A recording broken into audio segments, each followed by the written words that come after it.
শরীর ভালো থাকে। আর চলা যাবে না। যেখানে যায় সেখানে শুধু প্রেম প্রীতি আর প্রেম প্রীতি। একই পণ্ডিত মহাশয়, আপনি হঠাৎ করে এখানে? আরে আমি দেখতে এলাম তোদের এই টুকি এইভাবে রাস্তাঘাটে একটা যুবক আর যুবতী তো সমাজটা একেবারে রসা বলে। পণ্ডিত মহাশয় তো জানে না প্রেম করলে শরীর ভালো থাকে।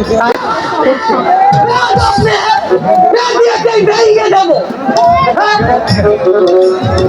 প্রকাশ্যে দিনে দুপুরে একটা যুবক আর একটা যুবতী এইভাবে হাতাহাতি দলাদলি প্রেম প্রীতি ভালোবাসা, এরপরেও বলে কিনা দোষের কিছু নেই। গেল গেল সমাজটা একেবারে রসা চলে গেল। জয় গুরু, তুমি হে ভরসা গো প্রভু, তুমি হে ভরসা, এই সমাজটাকে তুমি রক্ষা করো।